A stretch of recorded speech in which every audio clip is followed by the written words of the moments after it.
Livro do profeta Malaquias, capítulo de número 1, versículo de número 6. Os irmãos já acharam? Amém. Os irmãos que não têm Bíblia, pode acompanhar aí no projetor. Diz assim a palavra do Senhor: o filho honra seu pai, e o servo o seu senhor. Se eu sou pai, onde está a honra que me é devida? Se eu sou o Senhor, onde está o temor que me deve? Pergunta o Senhor dos exércitos a vocês, sacerdote: são vocês que desprezam o meu nome. Amém? Então vamos ler mais uma vez. Os irmãos, vamos fazer o uso junto da palavra do Senhor. Amém? Malaquias, capítulo de número 1, versículo 6. Os irmãos podem ler? O filho honrará o pai, e o servo ao seu senhor. E se eu sou pai, onde está a minha honra? E se eu sou o Senhor, onde está o meu temor? Diz o Senhor dos exércitos a vós, ó sacerdotes, que desprezais o meu nome e dizeis: em que desprezamos nós o teu nome? Amém. Essa é a palavra do Senhor para nós nessa noite, e foi escrita pelo profeta Malaquias aproximadamente 397 anos antes de Cristo. Então Malaquias, ele é um dos profetas que vai ter o seu ministério profético após o cativeiro da nação de Israel. Os irmãos que conhecem o Antigo Testamento sabem que Israel pecou contra Deus, e Deus julgou Israel, e através da Babilônia Deus fez com que Israel ficasse 70 anos em uma terra a qual não pertencia a eles. Eles foram escravos. Só que passados 70 anos, Deus tira eles da terra de escravidão. E isso é feito através de Ciro.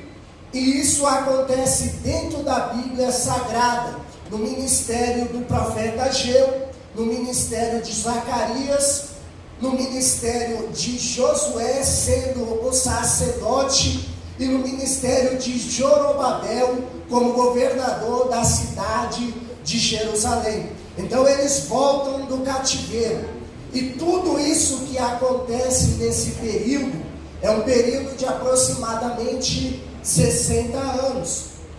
Depois desse período, nós passamos a entrar no período de Esdras e Neemias. Então o povo já passa um período de 60 anos após o cativeiro. Então o povo agora se estabelece na terra que Deus tinha dado a Abraão.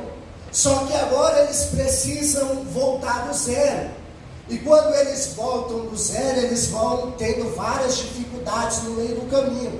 E por isso Deus levanta os profetas, para que os profetas animassem eles. Então os profetas animam eles, mas quando o profeta acaba o seu ministério, eles desanimam. E é o que acontece após a morte de Ageu e após a morte de Zacarias. O povo começa novamente a se corromper. O povo volta a fazer aquilo que é mal aos olhos do Senhor. Então Deus levanta Esdras, Deus levanta Neemias, e eles começam a fazer uma reconstrução. Eles começam a incentivar o povo, para que o povo viesse adorar a Deus novamente. O povo volta a adorar a Deus. Só que Neemias, que foi o último ministro de Deus antes de Malaquias, ele morre, e o povo já está um pouco disperso. Então Malaquias, ele vai assumir o seu ministério profético, agora com um povo que está distanciado de Deus, para um povo não segue mais a lei mosaica, da forma que seguiu quando saiu do cativeiro. Um povo que está mais duro de ouvir a palavra de Deus do que o povo que veio do cativeiro, porque o povo estava com o coração mais aberto e era mais fácil de Deus trabalhar. Então passaram 70 anos e este povo foi vendo as dificuldades e foram desanimando. Então quando Deus usa o profeta Malaquias ele não está falando para um povo crente, ele não está falando para um povo que está com a sua fé elevada. Muito pelo contrário, o profeta Malaquias, ele está falando para um povo cético. Ele está falando para um povo que recebe o nome de povo de Deus, mas não acredita no Deus que eles carregam o nome. Então a Bíblia vai nos dizer que Deus levanta o profeta Malaquias, e Deus vai trazer uma advertência a este povo. Deus vai trazer uma correção a este povo. E Deus vai começar no livro do profeta Malaquias dizendo da seguinte forma: porque aquele povo, eles estavam tão distantes de Deus, tão céticos em relação a Deus, tão distante dos projetos de Deus e tão sem enxergar a Deus, que eles começaram a dizer: olha, Deus não nos ama, Deus nos abandonou, Deus nos tirou da Babilônia e nos trouxe para essa terra, mas essa terra não é fértil, não prospera. Então eles vão entrar com essa indagação, e Deus vai responder essa pergunta a eles, porque eles falam: olha, Deus não nos ama. E agora Deus vai usar o profeta dizendo: olha, assim diz o Senhor, eu sempre os amei. E Deus, no Antigo Testamento, a prova lícita que Deus sempre amou a nação de Israel, porque Deus escolheu a nação de Israel. Deus guiou a nação de Israel por um período de anos no deserto, e Deus nunca deixou faltar pão. Quando eles pediram carne, Deus deu carne. Quando eles pediram água, Deus deu água. No deserto a roupa não envelhecia, o sapato não rasgava, Deus aquecia eles no frio, Deus fazia com que eles não passassem calor à noite. Então Deus provava constantemente o amor deles para com Israel. Só que agora este povo fala assim: olha, o Senhor não nos ama. Então Deus se ira, por causa que Deus tirou eles da Babilônia, colocou na terra e prometeu abençoar. E agora eles falam: olha, Deus não nos ama. E Deus se ira com aquilo. Então a primeira queixa que Deus ele vai fazer é que eles não reconhecem o amor de Deus. Então Deus está falando: olha, vocês não reconhecem o meu amor. Então agora Deus vai prosseguir dizendo: vocês falam que eu não amo vocês, mas eu digo que eu amo. E eles perguntam: de que maneira você nos ama, Senhor? Então observa que é um povo que está cético. Deus fala: olha, eu amo vocês. Já havia provas no passado do amor de Deus, mas eles falam: olha, de que forma você nos ama? Porque eles precisavam ver o amor de Deus. Então Deus vai provar para eles de que forma Deus os ama, dizendo: não era Esaú irmão de Jacó? Eu todavia amei Jacó e rejeitei a Esaú. E Deus vai provar de que forma Deus amou Israel e Deus rejeitou a Esaú. E Deus não vai provar no passado, Deus vai provar agora no presente. Porque quando eles foram levados cativo, a nação de Edom, que é a nação de Esaú, eles não auxiliaram Israel, e eles ajudaram os babilônicos. E agora Deus vai falar: oh, vocês querem que eu provo o meu amor por vocês? Agora eu vou mostrar para vocês. Então Deus fala: olha para as montanhas de Edom, vê se as montanhas de Edom não estão devastadas. Porque quando Israel voltou para a terra que Deus prometeu, sabe o que Deus fez? Se o meu povo está voltando, eu vou punir aquele que machucou ele. Então Deus começou a punir Edom quando Israel voltou do cativeiro. E Edom começou a ter várias quedas. E Deus falou: olha, vocês querem que eu prove que eu amo? A partir do momento em que vocês pisaram na terra, a nação que se levantou contra vocês, eu comecei a abater. E a Bíblia mostra que Deus vai falando a respeito de Edom, dizendo: olha, pode olhar para as montanhas, pode olhar para as cidades de Edom, se estão edificadas, foram todas destruídas. E eu vou provar o meu amor por vocês da seguinte forma: ainda que eles tentem edificar novamente a cidade de Edom, eu vou derrubá-la. Então Deus fala: eu amo vocês. Então Deus está dando uma prova do amor deles. Então Deus se queixa porque uma nação que foi privilegiada, uma nação que foi resgatada de um cativeiro, uma nação que Deus prometeu prosperar, uma nação que Deus falou é a menina dos meus olhos, se volta para Deus e fala: olha, você não nos ama.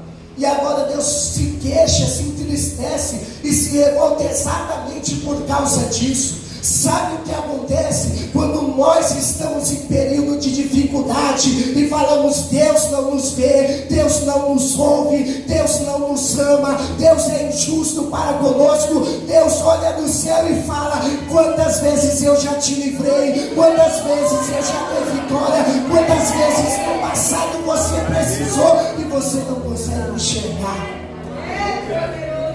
Quer uma prova? A Bíblia vai dizer que Deus prova o seu amor para conosco através de Jesus Cristo, que morreu por nós. Então ninguém aqui pode indagar que Deus não ama, porque Deus se ira quando o homem fala que Deus não tem amor pelo homem, porque Deus ama o preto, ama o branco, ama o rico, ama o pobre, ama o crente, ama o que está lá fora, porque Deus, Ele é o Criador.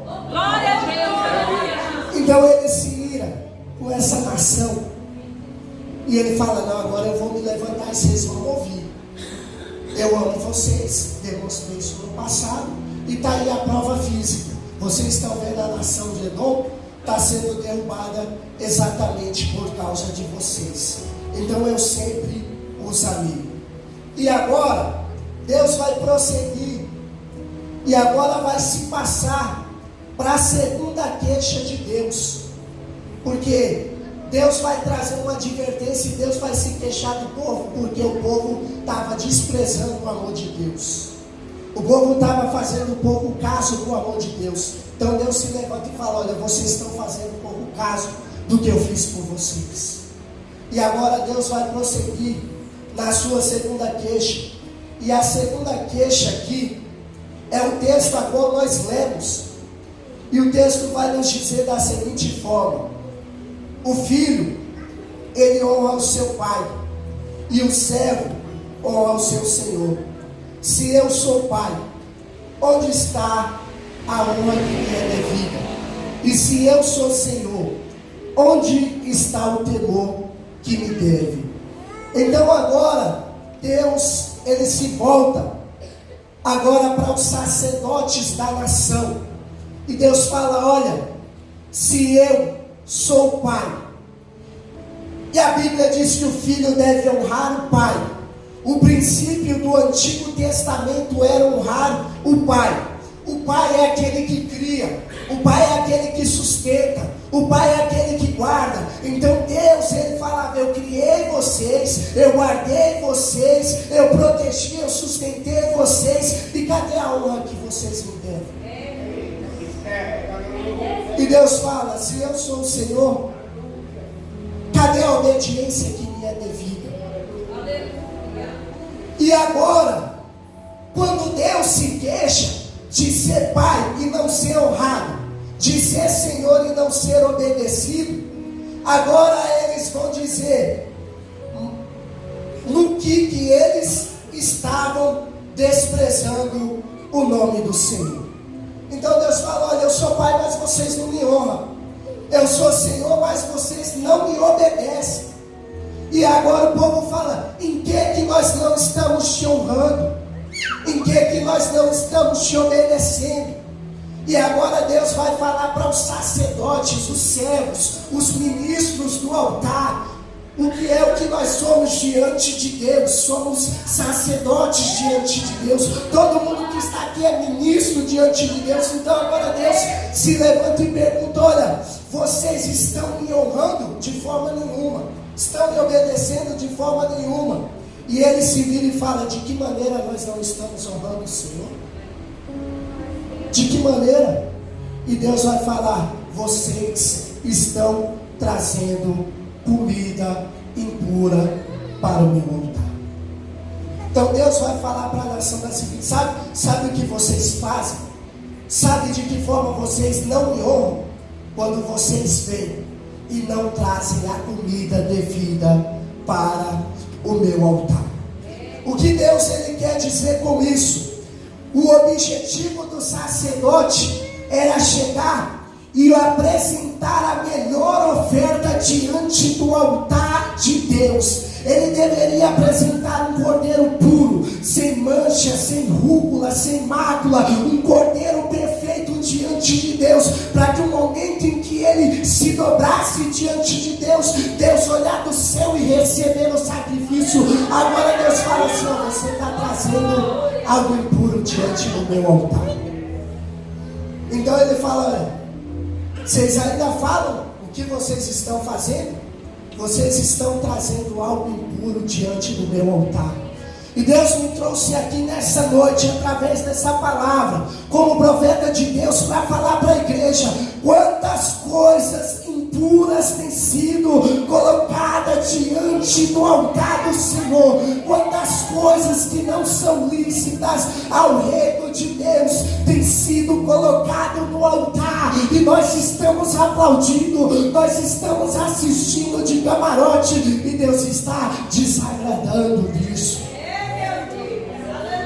Quantos ensinos antibíblicos nós permitimos? Quantas heresias têm sido permitidas diante dos nossos altares? E Deus olha do céu e fala: olha, eu quero derramar fogo, eu quero derramar glória, eu quero derramar poder, mas o altar está sujo, está contaminado,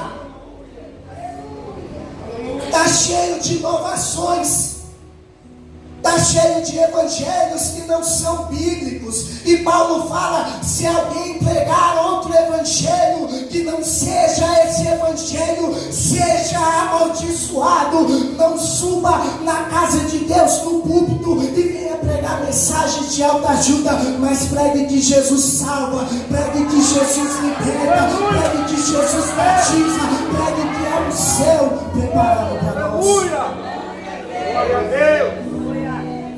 Porque Deus está cansado de ver essa ladainha, esse cuspe teológico que há nos nossos púlpitos, de quem prega mais, de quem faz mais, de quem é melhor, de mensagens superficiais, porque o evangelho por si só é o poder de Deus para trazer salvação e cura. Então Deus fala: olha, o mal de vocês é trazer comida contaminada para o meu altar. Então Deus se queixa disso. Eles falam: olha, o que nós estamos fazendo? E Deus fala: olha, vocês estão trazendo comida contaminada para o meu altar. E agora Deus vai progredir dizendo da seguinte forma: vocês trazem comida contaminada, e mesmo assim pergunta: em que estamos desonrando a Deus? Ao dizerem que a mesa do Senhor é desprezível. Então, quando você vem aqui ao culto e você não prega o evangelho, e você não vive o evangelho, você está desprezando Deus. Porque aquele que rejeita as minhas palavras, o Senhor diz: eu o rejeitarei. E agora Deus vai mostrar o nível que os servos dele estavam naquela ocasião, dizendo da seguinte forma: na hora de trazerem animais cegos para sacrificar, vocês não veem mal nenhum. Agora, na hora de trazerem animais aleijados, doentes, como oferta, vocês também não veem mal nenhum. E agora Deus vai falar: tentem oferecê-lo de presente ao governador. Será que ele se agradará de vocês? Sabe o que Deus está dizendo? Que nós, como cristãos, nós nos preparamos de uma forma inadequada para Deus. Deus está dizendo que a nossa vida é a oferta.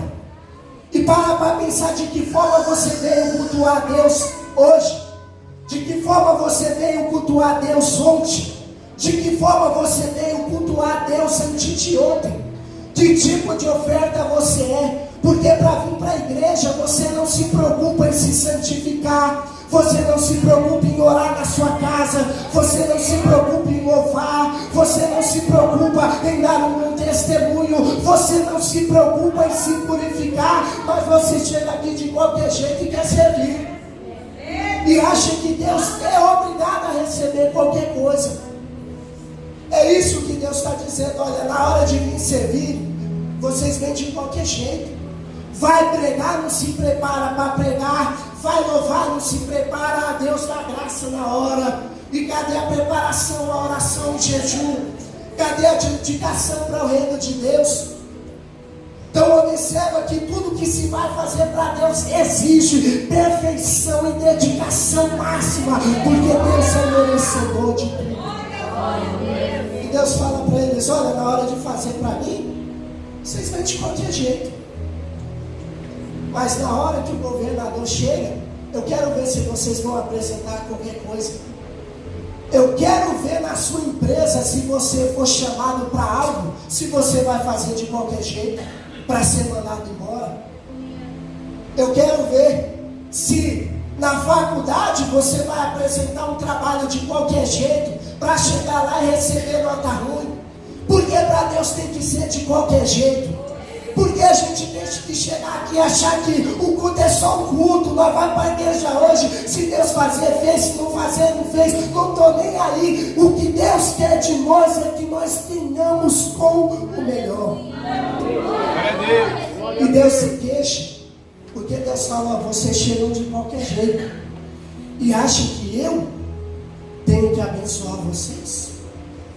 Deus fala: se vocês honram os homens, os governadores oferecem o melhor, não deveriam oferecer também o melhor para mim? Então Deus fala: olha, vocês tentam me apaziguar com isso, mas isso não vai me apaziguar. E sabem o que os sacerdotes eles ainda faziam? Eles iam ofertar como se aquilo fosse uma obrigação. Então o que acontece? Eles iam só por ir. Não iam porque o coração estava voltado a Deus. Eles iam porque era costume. Então tem pessoas que vêm para a igreja no século 21 porque acostumaram a estar aqui. Tem amizade, é só domingo.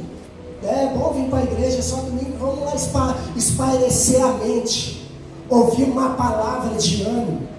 E Deus falou: olha, vocês se acostumaram com isso. A vida de vocês agora é isso. E eles iam além, porque tinham alguns que até se revoltavam ofertando ao Senhor. Sabe o que significa isso? Tem pessoas que vêm para a igreja e elas só reclamam. A palavra foi dura, uma cantou desafinado, passou do horário, mas o culto acaba, fica lá até 11 horas da noite lá fora conversando. Então chega aqui e reclama de tudo. Só não adora a Deus, mas reclama de tudo. E isso acontecia com os sacerdotes. E agora Deus vai falar: olha, quando vocês trazem animais, vocês trazem eles roubados, aleijados, doentes, e oferecem sacrifício. Vocês acham que eu devo aceitar isso? De forma alguma. E Deus vai falar: maldito seja o enganador que, tendo no rebanho um macho sem defeito, promete oferecê-lo e depois sacrifica para mim um animal defeituoso. Sabe o que acontece? O que Deus quer dizer com isso? Tinha pessoas que chegavam lá, tinha um animal bom e falavam: não, eu vou sacrificar a Deus. Só que depois que ele olhava e falava: não, esse animal é muito bom, vou sacrificar a Deus não, vou sacrificar o pior, deixa lá, deixa o bom para mim. E Deus fala: olha, maldito o homem que engana falando que vai fazer e não faz. Quantas pessoas dentro da igreja falam: Senhor, eu vou evangelizar, principalmente agora no final de ano que vai surgir os políticos. Esse ano eu vou ser mais crente, esse ano vai ser aquela coisa, eu vou jejuar, vou orar, vou me santificar. Mas na hora que é para orar, para jejuar, para santificar, ele não faz. Então Deus fala: olha, maldito o homem que promete dar uma coisa e chega aqui com a oferta e dá outra. Então, se você falou que vai fazer, meu irmão, para Deus, faça. Se empenhe. Se falou que vai fazer, cumpra aquilo que você colocou no seu coração diante de Deus. Sabe por quê? Porque Deus chateava-se com isso. Deus estava chateado. Você acha que quando você fala que vai fazer uma coisa e não faz, Deus fica feliz? Deus não fica. Porque o jeito de Deus te abençoar era aquele. Porque o jeito de você crescer era aquele. O jeito de você evoluir é aquele que você parou. Então você entra na condição de homem que começa a reter as bênçãos de Deus.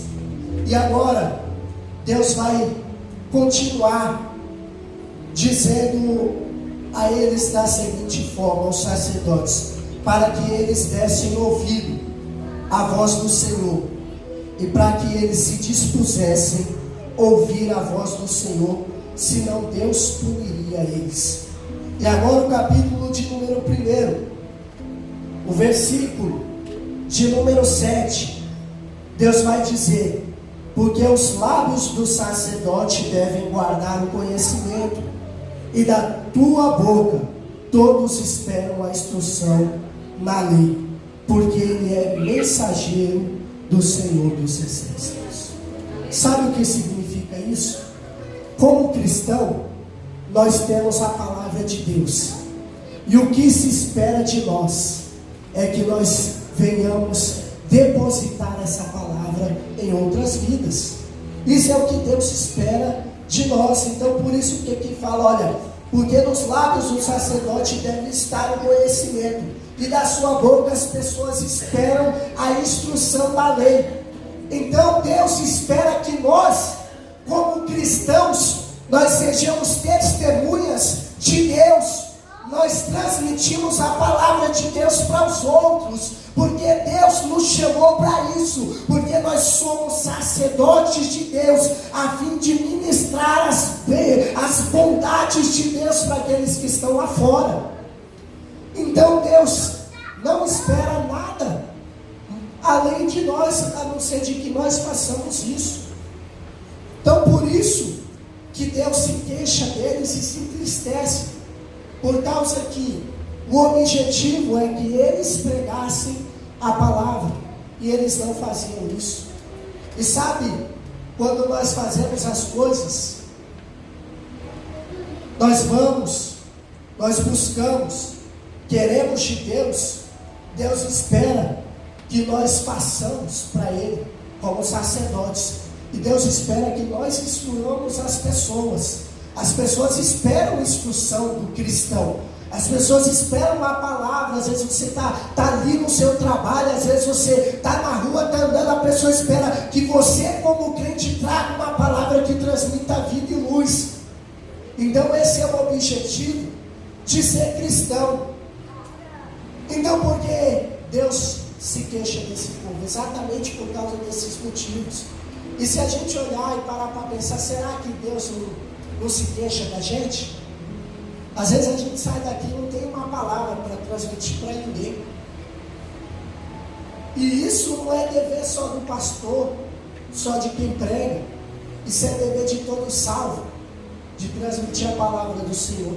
Então Deus, Ele se queixa com esses homens exatamente por causa disso, porque eles não estavam dando ouvido à voz do Senhor. Então Deus se queixa a eles, porque eles não estavam sendo fiéis a Deus. E agora, Deus vai se queixar daquela nação, porque eles estavam na condição de servir, mas não estavam servindo. E se não estavam servindo bem, eles acarretariam várias consequências a eles. E a queixa que Deus traz aqui é uma queixa por causa do pecado deles chegarem diante da casa de Deus de qualquer jeito. Porque eles chegavam e não estavam nem aí. Ouviam a palavra, mas não estavam nem aí. Deus exortava, mas não estava nem aí. Então a Bíblia fala que um abismo chama o outro abismo. E Deus vai se queixar deles, porque por causa da falta de santidade deles, eles começaram a adquirir vários pecados. E um dos pecados que Deus se queixa deles cometerem é que agora esses homens, eles não estavam mais honrando a aliança celestial, e também eles não estavam honrando a aliança terrena. Então, acima de Deus só está a família. E o que acontecia? A família estava sendo destruída.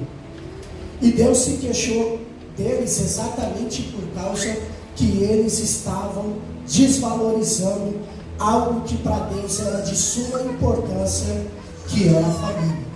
Então agora no capítulo de número 2, Deus vai falar: outra coisa vocês me fazem, enche de lágrimas o altar do Senhor, choram, gemem, porque Ele já não dá atenção a vocês e às suas ofertas, e nem aceita ela com prazer. E vocês ainda perguntam por quê. Então eles perguntavam: olha, a gente veio e Deus não ouve, Deus não faz, Deus não opera. Então eles estavam se queixando. Só que Deus tinha uma queixa maior. E Deus fala: sabe por quê? Porque o Senhor é testemunha entre você e a mulher da sua mocidade, pois você não cumpriu a sua promessa de fidelidade, embora ela fosse a sua companheira e a mulher do seu acordo matrimonial. O que eu falei? Deus se queixa primeiro do compromisso dele, que eles estavam quebrando. E agora Deus se queixa que eles estavam quebrando o maior compromisso que Deus firmou na terra, que era o casamento.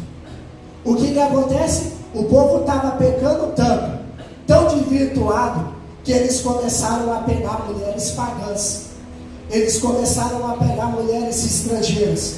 E o que acontecia? A nação começou a se prostituir. A nação começou a ter várias ruas, várias cidades, para diversas situações praticamente pornográficas. E o que acontece? O povo começou a ceder aquilo. E o que aconteceu? Agora os homens começaram a se divorciar das mulheres da sua mocidade. E Deus fala: olha, eu estou revoltado por causa de vocês, exatamente porque a prostituição tem entrado dentro do meio da nação.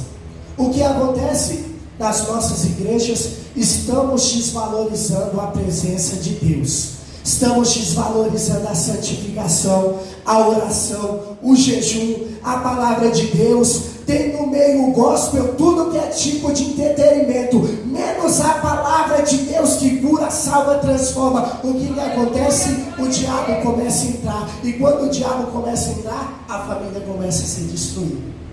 Observe o que tem acontecido dentro das igrejas. É marido traindo mulher, mulher traindo esposo. Observe. E Deus usa o profeta para falar conosco, exatamente porque se Deus está falando isso, é porque no nosso meio está tendo.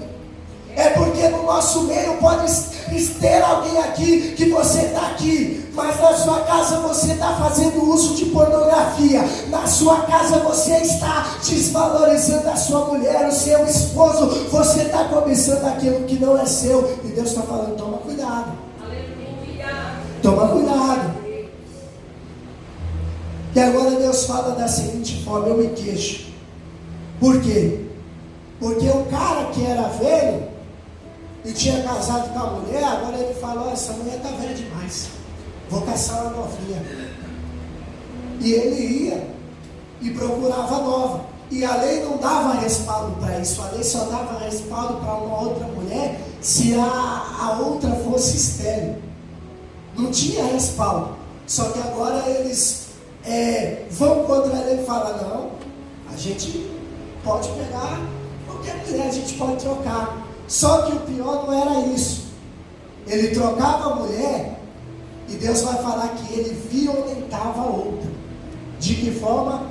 Abandonava ela de mal e cuia, sem nada. Isso que estava acontecendo. Então Deus se queixa exatamente por causa disso. Por isso que o texto de Malaquias vai falar, eu, o Senhor, odeio o divórcio. Então Deus não é a favor de que o homem e a mulher que se firmaram uma aliança, eles se separam. Então hoje em dia, dentro das nossas igrejas, tem surgido uma doutrina aí, se não dá certo, tem que separar. Se não dá certo, tem que orar, tem que passar por psicólogo, tem que tentar de todas as formas e tem que permanecer, porque aquilo que Deus uniu, o homem não separa. Então você que está aqui não fica arrumando desculpa para largar sua mulher, não. Você que está aqui não fica arrumando desculpa para largar o seu esposo, não. O que falta é você se entregar no altar de Deus. O que falta é você conhecer a Deus e Deus transformar a sua vida.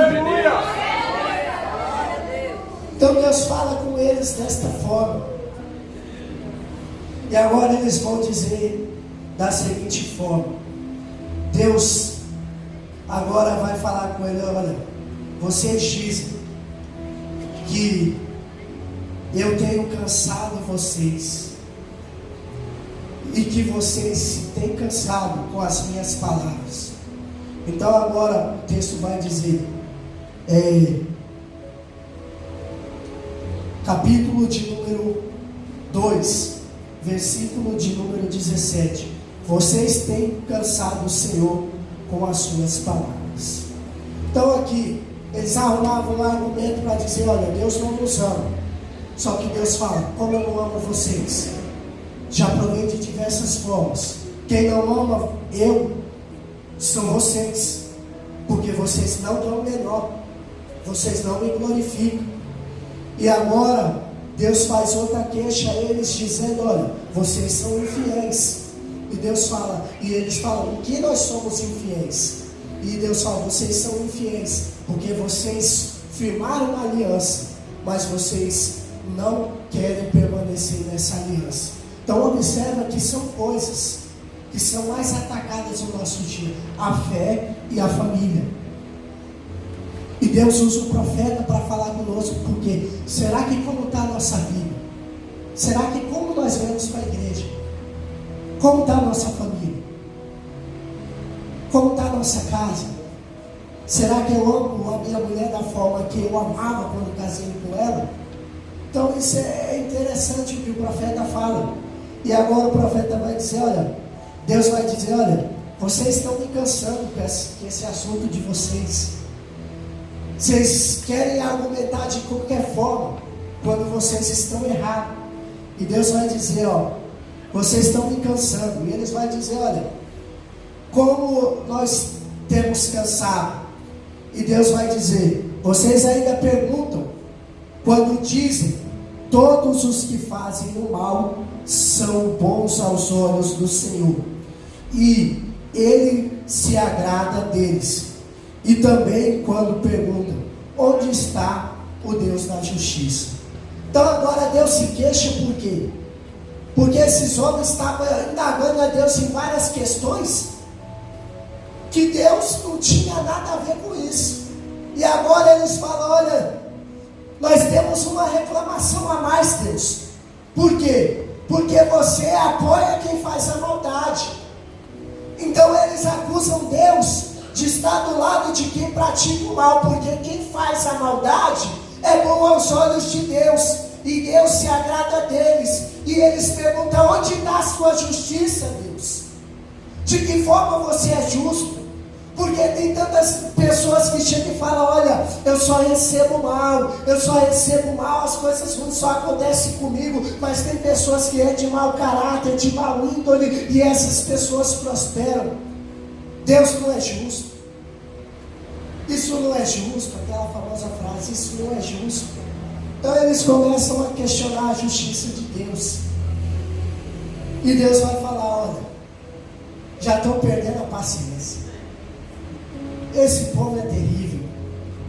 E Deus vai falar: olha, agora vocês vão ver.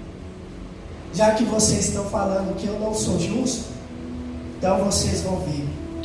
Eu vou enviar o meu mensageiro, que vai preparar o caminho diante de mim.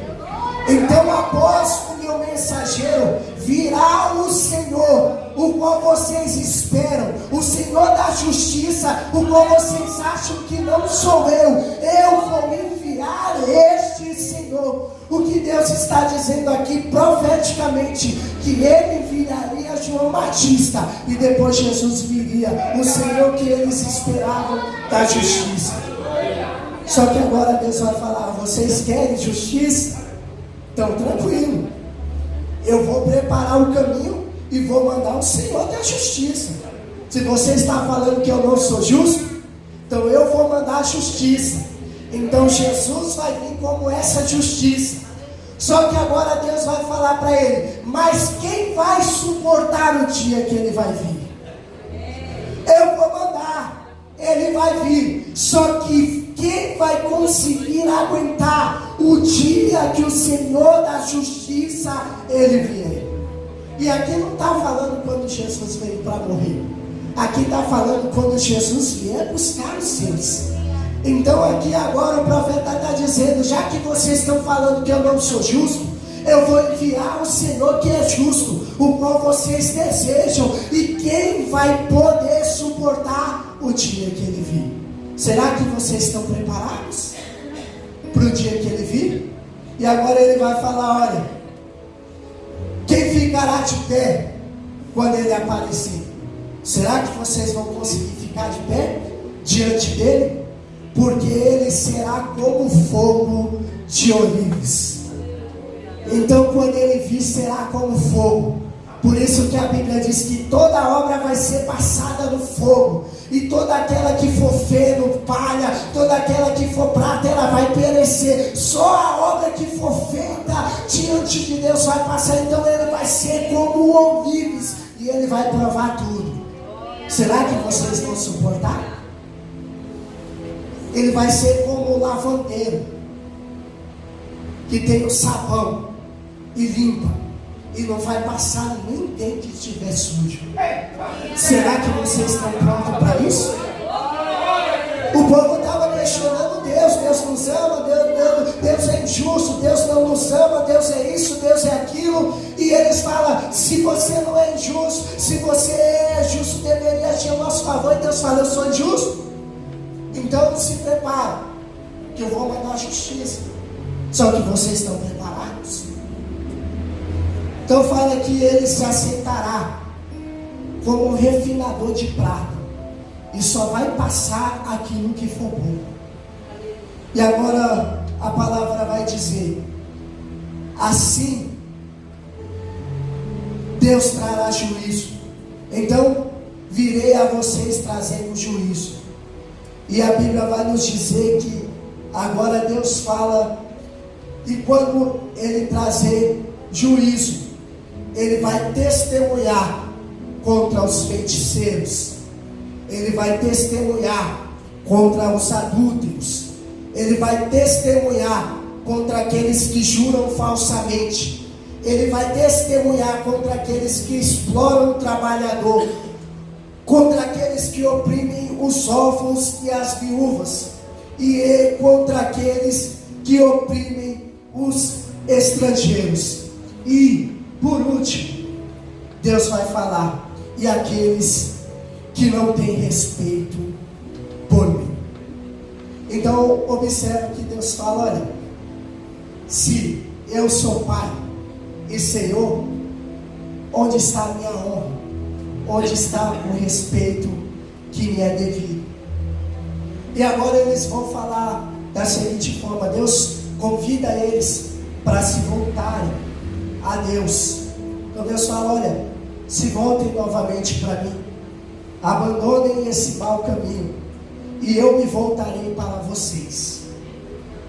E eles vão falar: olha, de que forma nós temos que voltar, se nós somos servos do Senhor? E lembra que Deus falou que amava eles e provou que amava eles no passado e no presente? Então eles falam: olha, de que forma nós devemos voltar? Prova que nós devemos voltar para os nossos caminhos, em quem nós abandonamos o Senhor. Dá uma prova, porque aquele povo era cético, terrível. Então, se eles precisam de uma prova física que eles tinham abandonado ao Senhor, Deus fala: olha, vocês ainda me perguntam que vocês me abandonaram. Vocês me abandonaram nos dízimos e nas ofertas.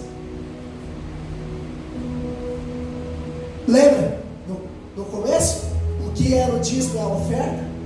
Era um cordeiro que eles tinham que trazer sem rúcula, sem mancha, sem mácula diante do Senhor.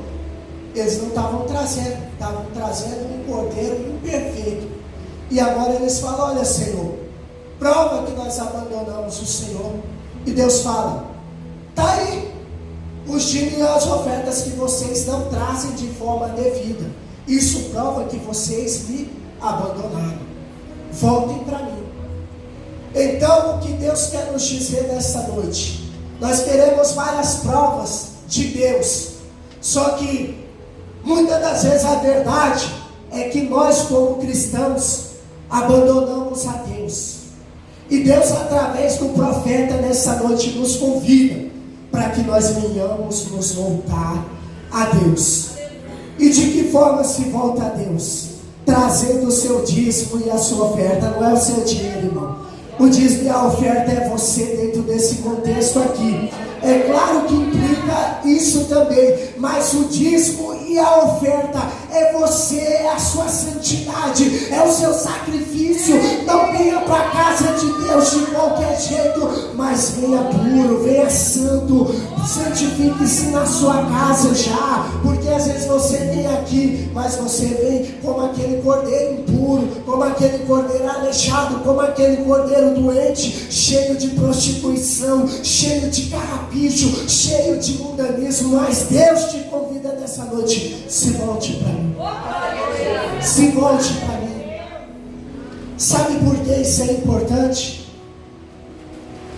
Porque agora Deus vai falar para eles da seguinte forma: se vocês acham que isso é inútil, vocês estão pensando de forma equivocada.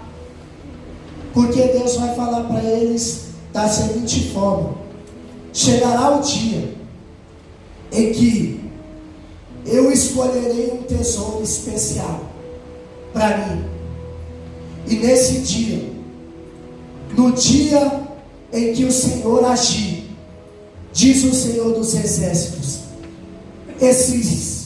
eles serão o meu tesouro pessoal, e eu terei compaixão deles, como o pai tem de um filho. Então vocês verão novamente a diferença entre o justo e o ímpio, a diferença do que serve e daquele que não serve. Então Deus convida o povo, por quê? Porque Deus vai falar para eles: chegará um dia em que vocês vão ver a diferença do justo e daquele que não é, daquele que serve e daquele que não serve. E esse dia vai chegar, irmãos. Esse dia vai chegar. Por isso que Deus convida você a vir para o culto de forma diferente, a tratar a fé de forma diferente, a tratar a vida cristã de forma diferente. Porque o Evangelho não é brincadeira, irmãos. A salvação não é brincadeira, irmãos. Jesus está às portas. E Ele vai separar o bode das ovelhas, irmãos. Ele vai separar o que serve, o que não serve. Uns vai para o céu e outros não vai para o céu, irmãos, infelizmente. E o profeta Malaquias vai dizer isso, dizendo da seguinte forma, para a gente encerrar aqui: pois certamente vem o dia, ardente como uma fornalha. Todos os arrogantes e todos os malfeitores serão como a palha, e aquele dia que está chegando atará fogo neles, diz o Senhor dos Exércitos. Então, qual é o lugar onde tem fogo? É o inferno. Então, Deus fala que aquele que não estiver enquadrado na palavra dele, infelizmente, vai ser levado para o inferno. Irmãos, o inferno não é um lugar que foi feito para mim e para você. O inferno é um lugar que foi criado para Satanás e os seus demônios. Deus preparou o céu para nós. E essas palavras podem soar meio que duras, mas a Bíblia fala que Deus, Ele corrige, Ele repreende todos que Ele ama. Então, se Deus nos trata de forma, às vezes, um pouco dura, não é porque Deus quer o nosso mal, muito pelo contrário, é porque Deus nos amou de uma tal maneira que morreu por nós, e Ele quer que onde Ele está, nós venhamos estar também. Então esse é o objetivo. E esse profeta escreveu para este povo que estava cético, que estava servindo de forma errada ao Senhor, que estava desenfreado em prostituição. Mas esse profeta anima eles dizendo que Deus vai trazer um dia o julgamento, e todo aquele que foi justo, Deus vai recompensar. Deus em Cristo, meus irmãos, né?